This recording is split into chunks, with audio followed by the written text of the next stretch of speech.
박사님 또 다양한 젊으시지만 다양한 경력이 있으시죠. 근데 네. 오늘은 하여간 가상자산 블록체인 또 스테이블 코인 이런 쪽으로 쭉 이어서 좀 말씀을 나눌 건데요. 네. 먼저 우선 본인 및 지금 현재 본인이 몸담고 계신 회사 간단히 좀 소개 좀 부탁드릴게요. 네, 저희 정유신 원장님 만났을 때 제가 금융위원회 핀테크 담당 사무관으로 일했었고요. 저는 공직 생활을 한 13년 정도 하고 2021년에 민간 나와서 빗성경제연구소장으로 한 2년여 있다가 작년부터는 DSRV라는 블록체인 스타트업에서 그 비즈니스 총괄하고 미래경제연구소장으로 일하고 있습니다. 네. 그 DSRV가 디저브란 뜻이라면서요? 디저브가 DSRV. 네. DSRV는 이제 창업자, 저는 뭐 중간에 합류했고 공동 창업자들이 You Deserve It 할 때 Deserve라는 단어로 가지고 만든 거고요. 우리가 이제 미래의 금융 인프라를 만들어 보겠다는 생각으로 블록체인을 활용해서 그런 뜻으로 만든 You Deserve It이라는 거는 결국 이제 하여간 이 DSRV와 관계한 사람들 다 가치가 있는 네. 뭐 그렇고 저희가 저희 어떤 미션이 Build a Future Finance You Deserve 해서 모든 사람이 좀 누릴 수 있는 효율적이고 아주 좀 공평하게 공정하게 배분된 어떤 금융 인프라를 만들어 보자라는 뜻으로 이해해 주시면 될 것 같습니다. 약간 느낌이 네. 약간 좀 MZ스러운 이름 같기도 해요. 어쨌든 간에 아닌가요? 네. 오늘 지금 우리가 1, 2부로 나눠서 하는데 네. 시간은 원래 한 20분씩 하락하는데 이게 너무 길게 하면 아무도 좀 많이 이렇게 관심도가 떨어진다 그래서 하다 보면 길어져요. 그렇지만 약간 좀 최소한 다해서 좀 짧게 하도록 하겠습니다. 지금 이제 빗썸 전에 이제 그것도 거기 합류하셔가지고 연구소장도 하시고 또 지금 회사에서도 또 영업 총괄 하시면서 또 이제 연구소장 하시는데 이게 전부 사실 이제 우리가 가상자산 이것도 사실 이름이 많이 바뀌었어요. 맞습니다. 암호화폐에서 크립토 커런시 했다가 또 커런시 가지고서 뭐 화폐냐 아니냐 막 또 싸우다 보니까 또 커런시 크립토 에셋이라고 했다가 맞습니다. 그 다음에 또 가상자산이라고 했다가 최근에 또 이제 뭐 가상자산이랑 법태들이 또 포함이 잘 못하니까 그 못하는 다양한 어떤 디지털 어떤 바이 프로덕트 자산들 나오고 뭐 NFT 같은 거 나오니까 이제 또 디지털 자산이 켰는데 어쨌든 간에 지금은 좀 어떻게 보면 좀 가상자산 암호화폐적이면서도 증권성 이런 것들이 좀 있는 것이 아닌 그런 유틸리티 코인 같은 그런 가상자산과 뭐 이제 또 우리 블록체인 그 얘기를 나눌 건데 아마 이제 우리 시청자분들 뭐 관심 있는 분들은 다 좀 아시고 막 하긴 하지만 그래도 좀 클리어하지 않은 부분이 많은 것 같아요. 그 가상자산 하면 사실은 또 거기에 이제 베이스가 기술적으로 블록체인 어떤 식으로 좀 연결되어 있는 건지 좀 우리 부장님 한번 좀 간단하게 좀 얘기해 주시고 또 이렇게 나누도록 하죠. 네, 우선 가상자산이라는 이름은 이제 맨 처음에는 크립토 커런시라는 암호화폐라는 이름을 많이 썼었는데 그걸 이제 FATF 자금세탁 방지기구 전 세계에서 자금세탁 방지에 관한 업무를 맡고 있는 그 국제기구에서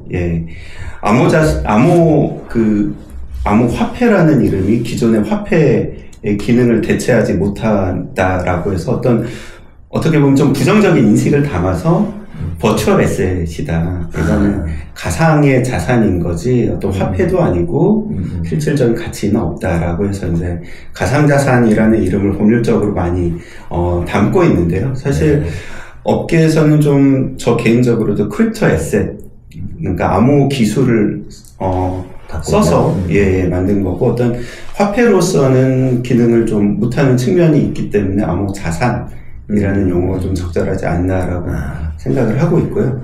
이게 맨 처음 나타나게 된 건 2009년 그 가장 많이 아시는 네. 비트코인부터인데, 당시에 그 사토시 나카모토라는 이 분이, 비트코인 백서를, 온라인에 발표를 하고, 2009년 1월 3일부터인가요? 비트코인이 실제로 세상에 등장을 하게 되는데요. 이 백서 논문의 이름이 비트코인, P2P 일렉트로닉 캐시 시스템입니다. 그러니까, P2P라는 거는 결국에 중간에 중개자가 없이 피어 투 피어, 사람 대 개인으로서 다이렉트로 다이렉트로 가치를 전송할 수 있는지에 대한 실험을 논문으로서 발표를 했고, 실제로 이걸 프로그램을 공개해서 채굴을 이제 먼저 시작을 하게 된 거죠. 그러니까 그 철학 자체가 기존의 은행이라든지 어떤 중개인들이 있는 금융 시스템에서는 중개인을 반드시 믿어야 되는 어떤 그런 이슈가 있었는데, 2008년 글로벌 금융위기를 겪어보니까 중개자들을 믿을 수 없는 경우가 굉장히 많더라. 사람들이 느끼게 된 거죠. 그러면은 개인 대 개인으로 돈을 보낼 때 가장 중요한 거는 이 돈을 주고받는 게 이제 거래 기록을 누군가가 기록을 해놓고 내가 맡겼으니 돈을 내놔라 할 때 돈을 실제로 줘야 되지 않습니까? 이 역할을 은행이 했던 건데, 이 역할을 그러면은 중개자가 없을 때 누가 해야 되느냐라고 하는 거를 이 비트코인, 사토시 나카모토는 일종의, 굉장히 난이도가 높은 퀴즈를 내고 컴퓨터를 돌려서 퀴즈를 가장 먼저 푼 사람에게, 이 비트코인을 인센티브로서, 줌으로써 이 시스템을 돌아가게 했고, 이걸 채굴이라고 하고요. 현재 이더리움 같은 경우는, 이 퀴즈를 푸는 대신에 스테이킹이라고 하는, 내가 보증금을 맡기고 이 검증을 하면은 이 보증금에 일종의 이자를 주게 되는 시스템으로 만들어져 있는, 이것을 이제 현재 블록체인 시스템이라고 말씀을 드릴 수가 있고요.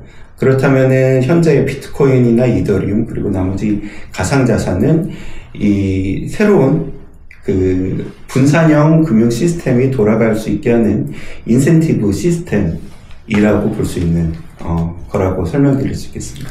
저도 그냥 뭐 말씀 주시니까 그냥 어렴풋이 옛날 게 기억이 나는데, 아마 영국의 무슨 논문이었던 것 같은데, 신기하게 그죠? 그래서 아까 2009년 3월인가? 뭐 하여간, 그게 이제 논문 실리면서 이제 세상에 나오기 시작한 거죠. 그죠? 그전에는 그냥 실험실에 있다가. 어쨌든 간에 그게 비트코인이라는 이제 어떻게 보면 이제 그 크립토, 암호, 화폐 나중에 자산, 이게 이제, 세상에 나오게 되는데, 지금 말씀하신 걸 보면은 결국 이제 그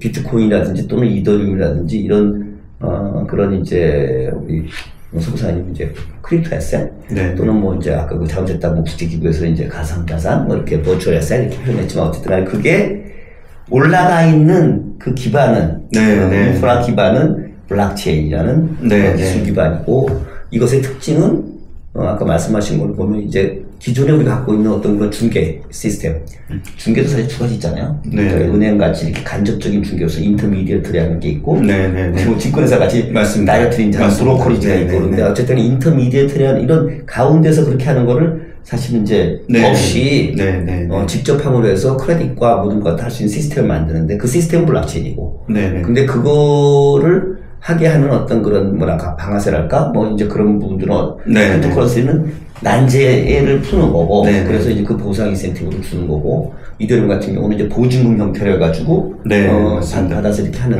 이제 그 두 가지 좀 다른 형태지만 둘 다 이제 은행 뭐 지금 뭐 국제적으로 볼 때 뭐 스위프트인가 뭐 하는 그런 시스템 있잖아요. 국제 결제하는 그 은행 시스템, 그런 것들이 없는 상태로 이제 가는 그런 걸 어떻게 보면 창안한 거죠, 그죠? 맞습니다.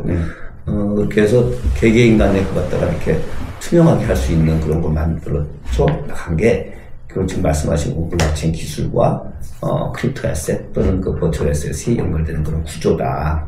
대표적인 게 그러니까 이제 아무래도 비트코인하고 이더리움 뭐 그 외에도 이제 있지만 그런 게 돌아간다는데, 근데 우리가 이제 이거를 뭐 경제학자들하고 막 이렇게 논쟁 뭐 이렇게 하면서 저도 경제학을 뭐 하긴 했지만 뭐 커런시냐 뭐 이래가지고 한국에서도 막 뭐 유명한 그런 게 있어요. 뭐 하이스 교수님하고 뭐 아시죠? 제가 얘기는 안 하겠지만 그래서 뭐 그거 갖고 논쟁이 붙어가지고 결국은 이게 뭐 화폐가 아니다 뭐 그랬는데, 저는 개인적으로는 화폐 여지가 있다고 생각해, 사실은. 네. 화폐란 무엇인가? 네. 제가 이제 금융의 역사, 저는 또 남들 또 보다 보면, 네.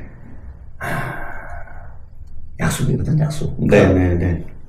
그것도 또 할 말이 많이 있지만, 하여간 지금 현재를 갖고 있는 관념상으로 볼 때는, 좀 그 기존의 관념 말고 이렇게 매치시키는 화폐로서의 기능 이런 건 약한 거죠. 그래서, 워낙 변동성이 있으니까. 그래서 이제 그렇게 됐는데, 그래서 지금, 화폐라는 것보다는, 이렇게 에셋으로 해서 이렇게 이제 많이 적용되고 이렇게 얘기하고 있는데, 그런데 실질적으로 뭐 이렇게, 뭘 사고 팔고 또는 이렇게 하려고 하면, 거래하려고 하면 결국은 수단이 있어야 되잖아요. 그래서 지금, 이런 가상자산을 사고 파는 거, 뭐 해외에 보면 가상자산 거래소 있잖아요. 특히 해외 같은 경우는 사고 팔 때, 이게 이제 화폐 역할을 안 하니까, 뭐 달러로 사고 팔 수 있고, 뭐 엔화로 사고, 유로화로 사고 팔 수도 있겠지만, 가상자산 시장에서 그냥 그런 걸로 안 사고 팔고 딴 걸로 하죠. 어떻게. 네. 지금 말씀하신 게 이제 스테이블 코인이라는 개념인데요. 예. 지금, 비트코인이 사실 화폐로서 기능을 못 한다라는 게 화폐가 세 가지 기능이 있어야 되거든요. 가치를 저장하고, 가치를 측정하고, 그리고 그 교환의 매개체가 돼야 되는데, 우선은 가치 저장 수단인 건 확실한 것 같아요. 비트코인을 다 가치 저장 수단으로서 미국 정부도 지금 추적을 하겠다고 하는 걸 보니까. 지금 오늘 트럼프. 그렇죠. 네. 이건 확실한 거. 네. 근데 문제는 이게 가치가 하도 변동성이 크니까 가치를 측정하거나, 그쵸? 교환의 매개가 되는 거는 좀 어려운 거 아니냐라고 하는데, 이제는 기술이 발달하다 보니까 그 가상자산이라는 게 실제로, 블록체인 네트워크에선 세 가지로 동작을 합니다. 첫 번째는 블록체인 네트워크에서 인터넷 망 위에서 오고 가는 가치 자체일 수도 있고요. 유저 입장에서는 내가 이 네트워크를 사용하는 사용료기도 하고, 저희 같은 업체는 이 거래 기록을 검증해주고, 그 이더리움이면 이더리움 네트워크면 이더리움 일부를 저희가 검증해주는 수수료로 받거든요. 그러니까 오고 가는 가치이면서 사용료면서 검증에 대한 대가 세 가지인데, 저희가 이제 스테이블 코인을 설명할 때 저는 이 가치 자체를 달러라든지 원화와 같은 법정 화폐에 패깅을 시켜놓고 이 네트워크를 사용하는 이 사용료는 이더리움으로 내고 사용하는 거를 일반 유저들은 달러로 내고 저희는 이제 이더리움으로 받고요. 그 다음에 일반 유저들은 이거를 사용료를 내고, 저희 같은 회사는 이제 검증의 대가로 받는 건데, 저희는, 네. 저희가 이제 이 스테이블 코인은 이 오가는 가치 자체를 달러로 변환해서 이 기록을 블록체인 네트워크에 새길 수 있는 기술이 이제, 나타난 거죠. 그래서 미국에서는 이제 테더나 서클 같은 회사들이 달러 기반 스테이블 코인을 발행하고요. 이걸 USDT나 USDC로 발행을 하고, 일반 유저들이 달러 대신에 USDT를 사서 이걸로 비트코인도 사고 이더리움도 사고 또 다른 어떤 민코인도 사는 방식으로 쓰고 있는데, 이게 이제 처음에는 어떤 코인의 거래 수단으로만 쓰이다가 막상 써보니까 이거를 인터넷 망 위에서 전 세계 어디로든 쉽게 보낼 수 있고 수수료도 굉장히 싸거든요. 뭐 예를 들어서 해외 우리가 송금을 하면은 수수료가 뭐 최소한 3% 이상, 많이는 뭐 5%, 6% 이렇게 되는데, 스테이블 코인으로 뭐 저희가 미국이나 아프리카에 송금을 해도 똑같이 한 0.1% 수수료가 든단 말이죠. 그러니까 이것을 사람들이 코인 살 때뿐만이 아니라 일반적인 물건을 살 때도 사용을 하기 시작했습니다. 최근에 보니까 한국경제에서 우리나라 무역결제 최대한 10% 정도가 스테이블 코인으로 이루어지고 있다라고 기사가 난 적이 있어요. 대단한 거예요. 네네. 그 무역 전체인가요? 무역 전체라고 했는데, 이때 기재부가 반박 자료를 낸 게 그렇게 많지는 않다라고 하면서 반박한 게 최대한 무역결제액의 3% 정도다. 그러니까 이게 없다라고는 말을 못하고, 실제로 뭐 동대문이라든지 이태원이라든지 중국의 보따리 상들이 테더로서 결제를 하는 사례들이 많이 있거든요. 그렇다면은 이미 법정 화폐가 하는 역할을 이 스테이블 코인이라는 게 상당 부분 대체하고 있다. 그리고 이 비중이 굉장히 빨리 늘어나고 있다라는 그렇죠. 얘기가 되는 것 같습니다.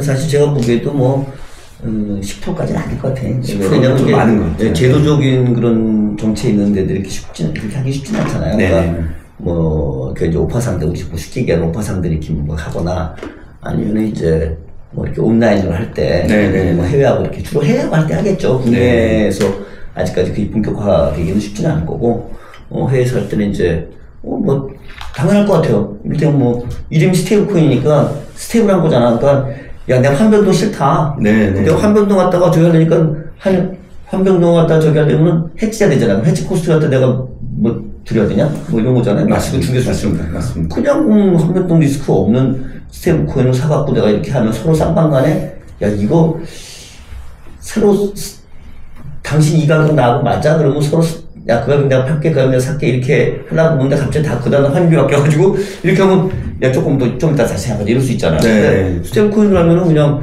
오로지 이 가격이 내가 생각하는 가격하고 당신 살려는 가격하고 내가 파는 가격이 맞으면 그냥 서로 팔 수 있으니까 딜더이 되니까 그럼 훨씬 더 이 무역이라는 것도 더 용이하겠죠. 그러니까 제가 그냥 상식적으로 생각해도 그럼 그냥 제가 볼 때도 스테이블 코인 할 것 같아요. 사실. 그러니까 근데 그런 기술 아까 말씀하신 대로 이제 뭐 이런 거래소에서 뭐 그런 기술도 당연히 개발하겠죠. 뭐 어차피 담보로 스테이블 코인 이렇게 하고서 담보를 주고 그만큼 사가는 거잖아요. 그러니까 기록만 잘 남기면 그걸 사고 팔고 할 때 얼마든지 원장에 우리 뭐 주식 사고 팔 때 뭐 예탁원 있는 것처럼 그렇게 할 수 있을 테니까.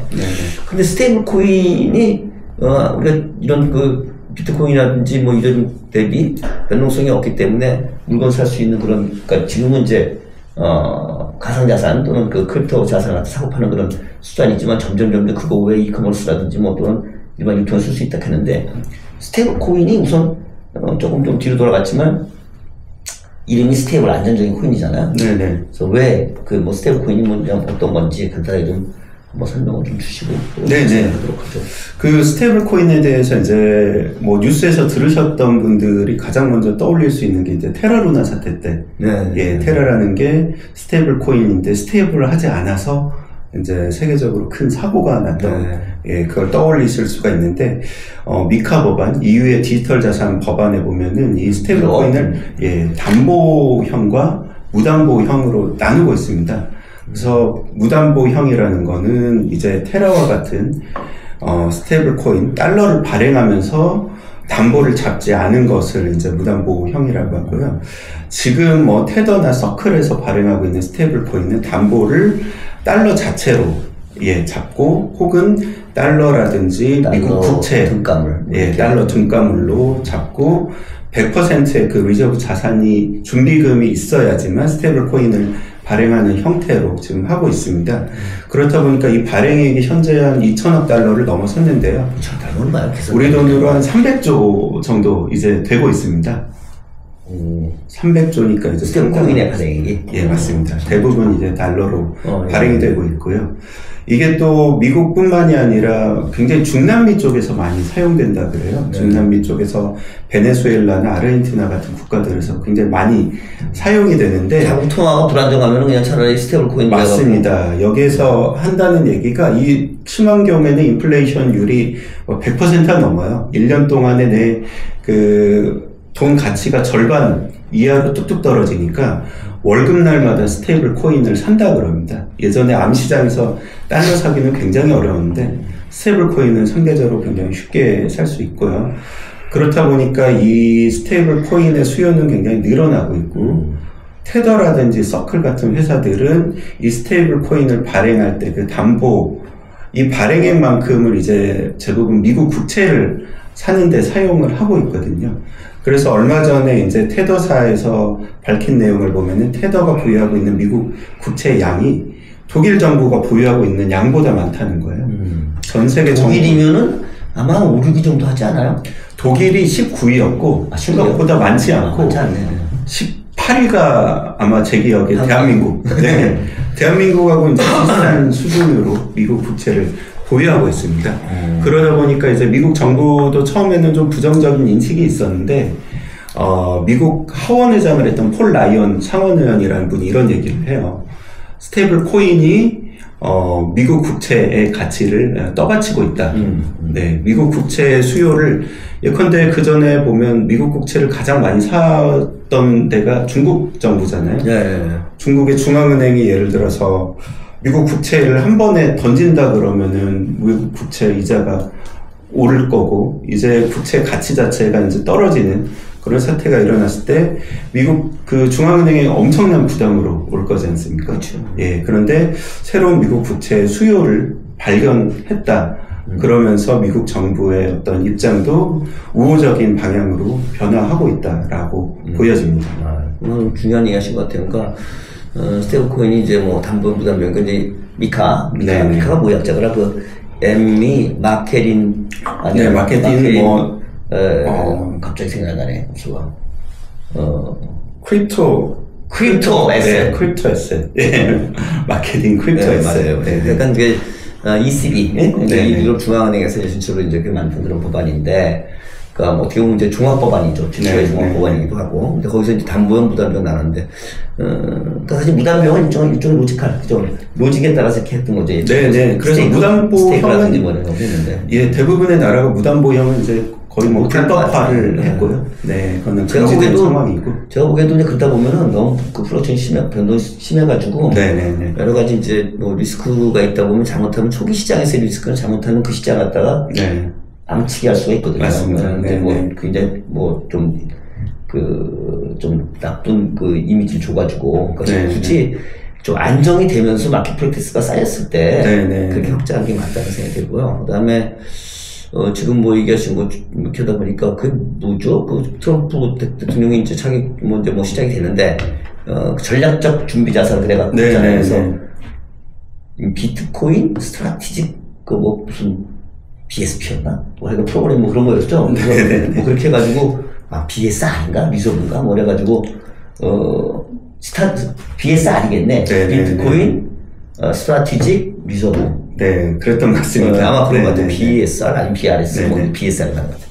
어쨌든 간에 그런 전략으로 이렇게 할 정도로 이제 그 미국 입장에서 볼 때는 이런 그 가상자산 수요가 결국 이제 가상자산 거래를 하기 위해서 스테이블 코인을 사고 그 스테이블 코인이 거의 대부분이 지금 현재는 달러 베이스로 달러 디노미네이트죠. 달러 표시로 돼 있는 게 98%가 뭐 이렇게 돼 있기 때문에 결국 이제 그 수요가 결국 달러 수요가 되고 달러가 수요가 되니까 결국 이제 그 담보가 되게 이제 국채를 사다 보니까 국채 가격을 갖다가 올려주고 금리를 떨어뜨려주고 그래서 미국이 이제 뭐 적자 부채 계속 발행한다 하더라도 큰 비용을 갖다 들이지 않고 할 수 있도록 한다라든지 금리를 연준에서 막 뭐 금리를 낮춰도 계속 이것 때문에 금리가 올라가면 정책이 무효하잖아요. 근데 이제 그런 부분도 받쳐주고 그래서 미국에서 굉장히 중요한데 또 비트코인을 갖다 많이 갖고 있게 한다면 사실 이제 그걸 통해서 이제 뭐 여러 가지 매년 말마다 뭐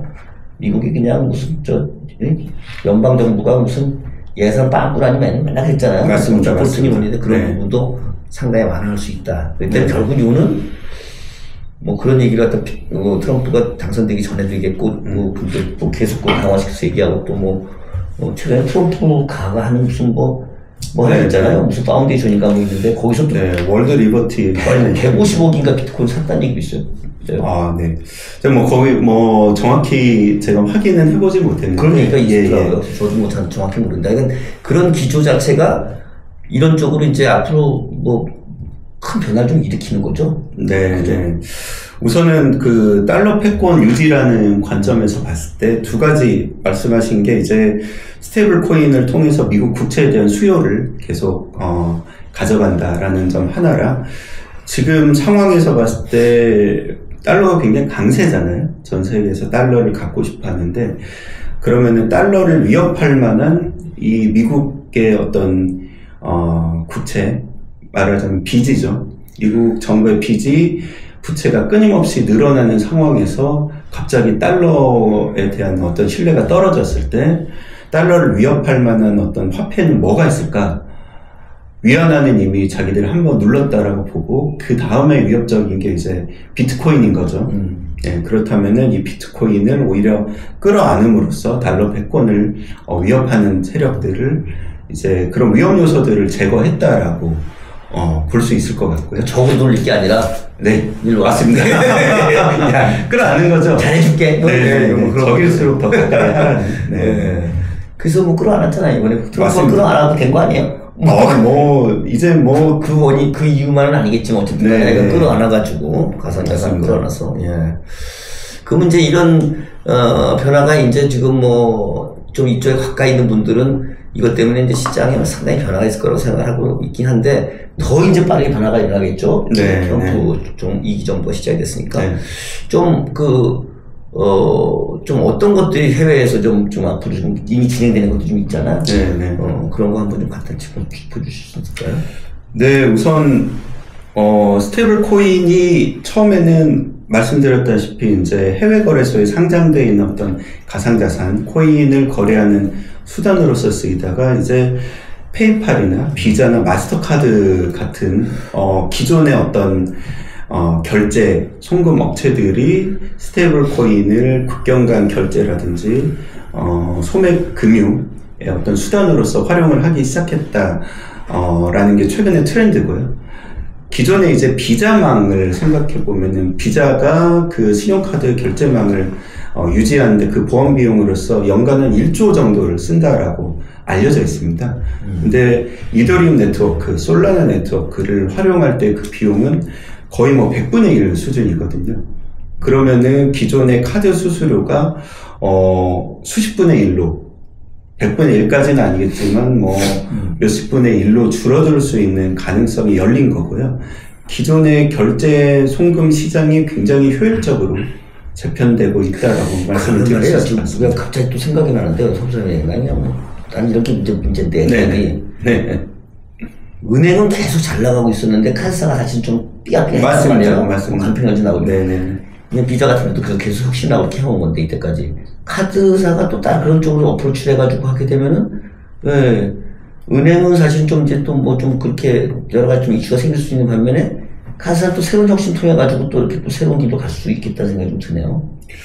네, 지금 뭐 어떤 파괴적 혁신이 일어나는 단계인 거는 확실한 것 같고요. 기존에 저희가 국제 송금망은 이제 스위프트라고 하는 그 굉장히 사실 1973년에 만들어진 비싼 망을 아직까지 쓰고 있었고 수수료도 비싸고 송금하는데 며칠씩 걸리는 망이었는데 블록체인 기술이라는 건 쉽게 얘기하면 인터넷망을 암호화 기술을 통해서 가치를 전송할 수 있는 송금망으로 쓸 수 있는 기술인 거거든요. 인터넷망이라는 거는 뭐 스타링크도 있지만 전 세계를 몇 초 안에 다 연결할 수 있는 그런 망인 거고, 이걸 금융망으로 쓰기 시작했다는 거는 굉장한 큰 변화를 가져오는 거지 않습니까? 전 세계가 하나의 금융망으로 연결되는 것이고, 비자나 마스터카드, 최근에는 스트라이프가 브릿지라는 웹3 블록체인 기술 업체를 1조 원 넘는 액수로 인수를 했습니다. 스트라이프가 아마 브릿지라는 업체. 스트라이프는 미국에서 굉장히 많이 쓰는 스트라이프 유니콘 중에 아주 굉장히 대표적인 유니콘이 아니라 스트라이프가 지금 데카콘도 뭐 데카콘을 넘고 헥토코까지는 아직 안 되고 뭐 그럴 것 같습니다. 아마 좀 전 세계 두 개니까. 페이팔 다음에 보통 스트라이프를 많이 얘기해요. 대표적인 유니콘이야 사실은. 뭐 한 10개 꼽으라는 말씀이 맞습니다. 네, 그런 상황인데 지금 이 미국에 있는, 그리고 이제 미국뿐만이 아니라 저희가 확인하기로는 뭐 싱가포르라든지 홍콩이라든지 심지어는 최근에 일본에서도 정부 주도로 스테이블 코인을 발행하기 시작했거든요. 일례로 최근에는 이제 카카오페이 유저들이 한국에서 카카오페이를 많이 쓰지 않습니까? 싱가포르는 그랩페이를 많이 쓰는데요. 그래페이 가맹점에 가서 결제를 하면은 이 국경간 결제를 스테이블 코인으로 실시간으로 정산해주는 이런 시스템이 이미 가동이 되고 있고요. 이 말은 우리가 기존의 금융 시스템 대신 블록체인 기술이 우리 실생활에 굉장히 가깝게 들어오고 있는 단계에 이미 접어들었다라고 말씀을 드릴 수 있을 것 같습니다. 그러니까 이놈께 내가 보니까 우리 저도 이제 뭐 금융 쪽에 좀 있었고 기술 쪽에 좀 있었는데 글로벌 좀 느리잖아요 저희가. 그러니까 제가 좀 싱가포르 할 때 느끼는 건데, 싱가포르는 한 몇 년 전부터 이게 막 같은, 그러니까 우리 전자지갑, 네네. 디지털 지갑 해갖고 다 들어갔었거든요. 네. 여기에 일반 그냥 플라스틱 카드도 들어가 있고, 그 다음에 모바일 카드, 우리 간편거치도 들어가 있고, 그 다음에 CBDC도 들어가고, 그 다음에 지금 얘기하는 이 스테이블코인 같은 거, 이런 그 가상자산 이런 게 다 들어가갖고, 이렇게 하겠다는 얘기가 있었고, 최근에도 보면은 싱가포르, 말레이시아, 태국 이렇게 해가지고 네. 쫙 연결해갖고 네. 결제 시스템이 다 로컬로 다 다르잖아요. 네. 이를테면 싱가포르 같으면 싱가포르이 페이나우 이를테면 네. 말레이시아가 두잇나우 네. 그다음에 태국 같은 거는 프론트페이 이래갖고 하나로 전부 연결해버리고 네. 그런 게 막 일어나고 있더라고요. 근데 그런 게 일어나게 되면 그다음에 이제 가성비 아니에요, 가성비? 맞습니다. 그게 또 뚫리고 나면 네네. 그러니까 그냥 카드가 이런 것들은 이제 그냥 비정적으로 가는 것뿐만이 아니라 이 수단들이 돼가지고 지금 정말 본질적인 정말 가운데 이렇게 인터미디어트하게 중개해서 코스트가 들어오는 게 아니라 그냥 바로 다이렉트 해가지고 코스트 갖다가 100분의 1 이렇게 다운시킬 수 있는 그런 식으로 가면 근데 그거를 이용하지 않으면 가격 경쟁에서 안 되잖아. 물건을 사고 팔 때. 맞습니다. 그러니까 이게 제가 보기에는 금융의 어떤 그런 그 돈의 이동만의 문제가 아니라 실물 경제 쪽에서 만약에 할 때 엄청난 사실은 가격 경쟁력에 영향을 줄 수 있는 거다라는 거죠. 그러면 맞습니다. 무역하는 데 엄청난 영향을 줄 것이고 실생활에 이제 만약에 B2C로 들어오면 그냥 느낌이 그래요. 무슨 전문들이 워낙 그렇게 많이 하니까 그냥 커피 먹을 때 무슨 그럴 때부터 막 이렇게 쓰이기 시작할 것 같은 생각이 들어요. 네네네. 그러면 스타벅이다. 우리나라. 외자잖아, 외자. 그냥 스타벅에서 만약에 전부 다 그냥 이렇게 해버리면 뭐가 좀 주고 그러면 그냥 가슴이 묻고서 그죠? 네네. 거기 비자나 또 어디 연결해갖고 이렇게 지들 거기다가 해갖고 이거 쓰면 카드 쓰면 그럼 다 그 카드 쓸 거 아니야. 이를테면은. 스테이블코인 연결돼 있는 겁니다. 맞습니다. 그래서 상상이 막 되잖아요. 그래서 그러면 이제 그 소매 쪽, 그 다음에 무역 쪽 다 이렇게 연결되기 시작하면 굉장히 빠른 속도로 바뀔 수가 있다는 건데, 우리는 지금 아직까지 그걸 잘 인식이 좀 부족한 시장에서. 이런 그 시스템 변화가, 많이 올 것 같다. 근데 지금 우리나라는 지금 어떤 상황인가요? 이게 지금 사실 한국처럼 그 신용카드를 쓰기 편한 나라가 없지 않습니까? 너무 잘 아시지만 저희는 사실 기존 금융 시스템을 너무 잘 만들어 놓다 보니까 불편함이 없고 또 신용카드를 쓴다고 가격 차별을 하지 못하게 법으로 금지해 놨거든요. 그러니까 일반 유저들 입장에서 불편함이 별로 없는데 이 돈을 받는 분들을 생각해 보면은 카드 수수료를 떼고 받고 또 이 돈이 들어올 때까지 며칠씩 기다려야 되고 사실 경제 자체 비효율은 그대로 있는 거거든요. 근데 이제 소비자만 편한 거지. 소비자만 편한 거죠. 하지만 소비자는 사실은 소비자 가격에 그만큼의 가격을 이미 얹어서 결제를 하고 있단 말이죠. 그리고 아까 말씀하신 관점에서 보면 일본, 동남아, 싱가포르, 홍콩 다 스테이블 코인 활용이 되고 앱 하나 들고 가서 편리하게 결제가 되는데 예를 들어서 아시아권에서는 한국하고 중국만 스테이블 코인을 못 쓴다라고 그러면은 굉장히 불편한 나라, 금융 후진국이 되는 거고요. 말 그대로 갈라파고스가 되는 거고 한국의 금융 시스템을 예전에 우간다랑 비유한 어떤 한국의 금융 경쟁력 순위가 우간다랑 비슷하다라고 했었는데 이게 농담이 아닐 수가 있어요. 지금 남미, 아프리카, 동남아에서 다 스테이블 코인 기반의 굉장히 편리한 결제를 지금 다 되고 있는데 한국만 못한다. 그러면은 우리 경쟁력 순위가 저 뒤로 갈 거는 너무 뻔한 일 아니겠습니까? 그러니까 이건 사실은 저도 금융 쪽에 있었지만 좀 하여간 환경 변화에 좀 느려서는 안 된다. 그리고 참 제가 이제 옛날에 이렇게 제가 밖에서 강의도 하는 입장에서 보면 저도 이제 그걸 하기 위해서 금융의 역사라고 한번 쭉 이렇게 봤는데 참 아이러니컬한 게 있어요. 이게 잘 돼 있으면 혁신이 안 일어나. 맞습니다. 그게 자충수거든요. 그냥 그리고 그게 자충수야. 자충수 두 가지 이유가 있는데 나라의 흥망성쇠도 자충수 때문에 저는 토인비 틀렸다고 생각하는 사람이에요. 죄송합니다. 이게 추념에 토인비 틀렸다고 생각하는데 그 생각을 못한 거야. 역사는 사실은 여러 가지 이유가 있지만 자충수 때문에 결국 흥망성쇠라는 게 굉장히 많다.